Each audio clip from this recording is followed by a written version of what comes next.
Selamat pagi, siang, sore, ataupun malam kepada Bapak, Ibu dosen dan juga teman-teman semua.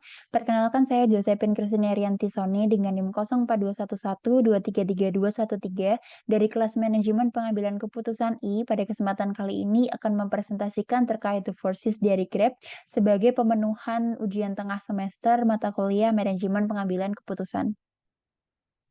Pada presentasi kali ini saya akan membahas terkait company profile dari Grab, terkait kasus permasalahan yang ada, implementasi forces, dan juga ditutup dengan kesimpulan.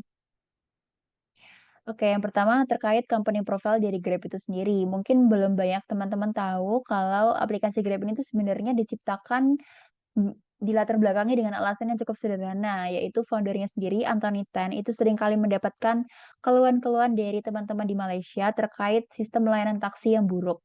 Di mana taksi-taksi di sana itu seringkali salah mengantar penumpang ke arah tujuan akhir yang benar, terus juga seringkali mematok tarif dengan harga yang sembarangan. Jadi itu membuat pelanggan harus menyiapkan uang dengan harga yang lebih dari seharusnya. Nah, berangkat dari keluhan-keluhan tersebut, Tani Tani itu tuh berinisiatif untuk mengembangkan aplikasi, di studi akhirnya, yaitu di Harvard Business School, yang mana Anthony Tan tuh ingin mengembangkan aplikasi berbasis ride sharing, yang tanpa disangka-sangka ide sederhana ini tuh mampu membuatnya menjuarai, bisnis plan kontes sebagai juara 2 di Harvard Business School.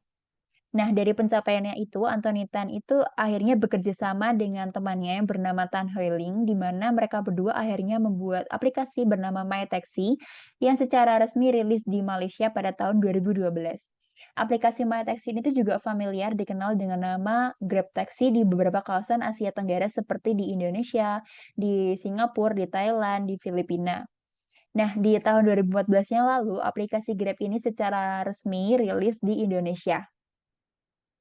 Nah, mungkin, teman-teman juga tidak asing dan juga pernah menggunakan, beberapa layanan Grab seperti contohnya Grab Bike, Grab Car, Grab Express, Grab Pay, dan macam-macam lagi. Itu tuh menjadi bukti bahwa bisnis itu melakukan diversifikasi produk dan layanan.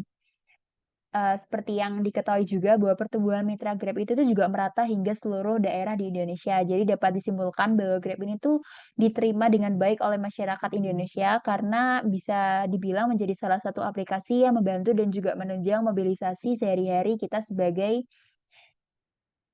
masyarakat.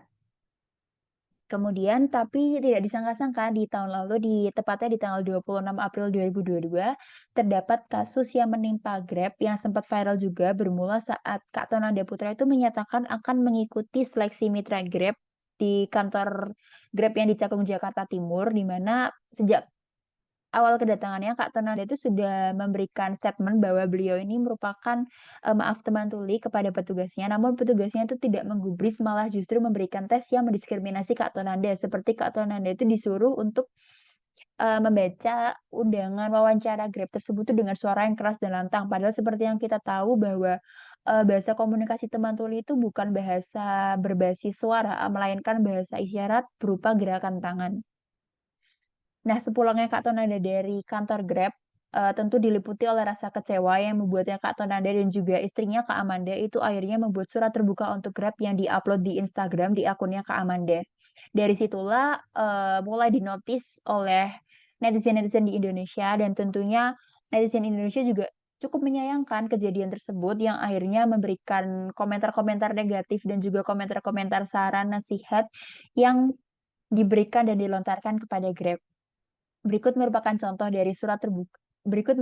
lampiran dari surat terbuka yang disampaikan Kak Tonanda beserta istri dan juga ada komentar-komentar dari netizen terkait kejadian tersebut. Kemudian selanjutnya ada the forces of problem solving dari permasalahan tersebut. Yang pertama, contain the problem.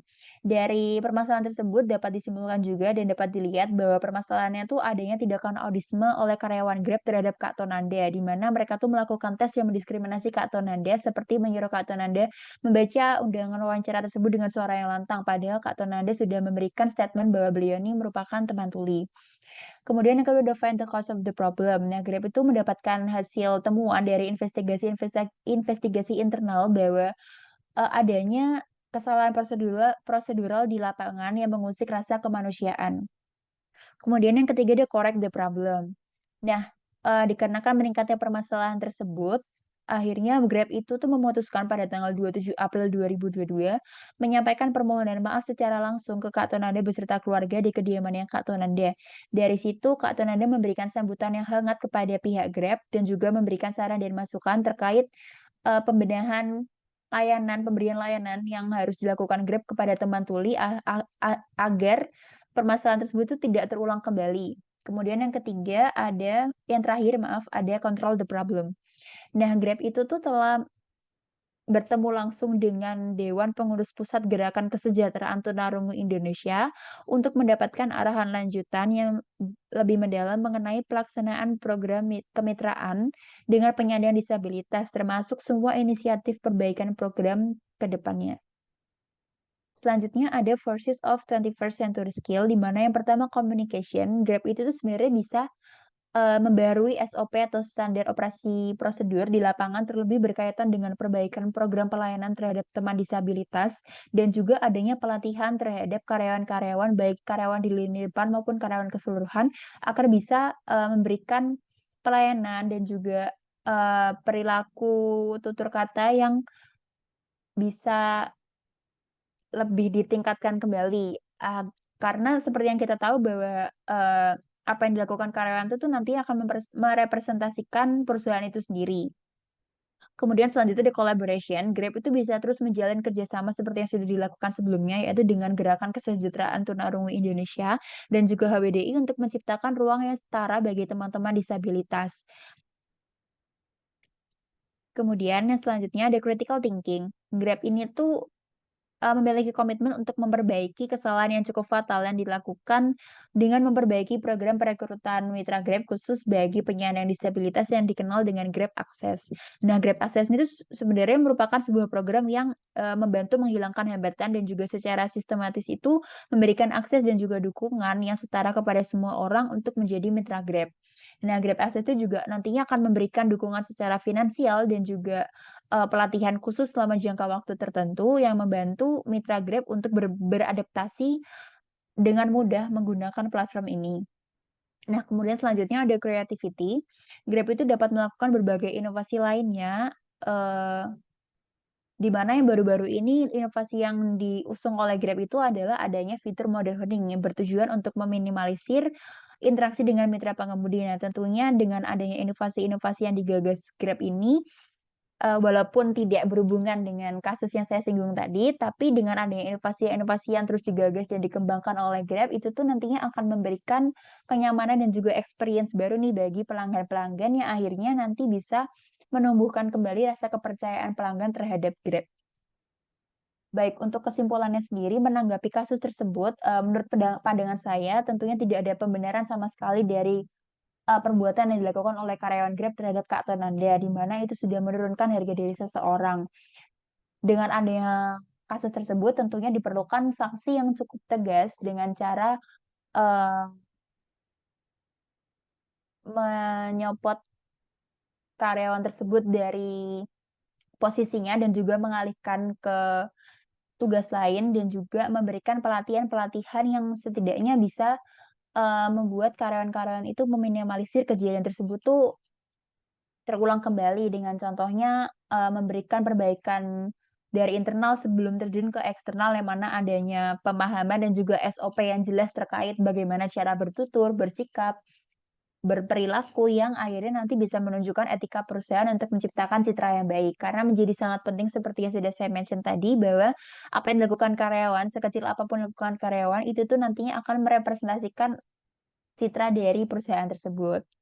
Kemudian, menurut saya, diperlukan juga adanya papan informasi atau kayak, prosedur pelayanan teman tuli yang diperbarui agar, mereka juga bisa merasakan pelayanan yang setara dengan sama yang dilakukan oleh seluruh masyarakat.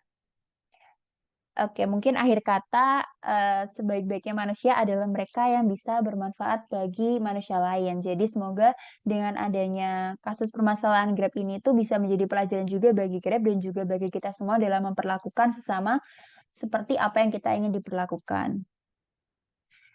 Mungkin sekian presentasi dari saya. Sebelumnya mohon maaf apabila ada kesalahan kata. Terima kasih.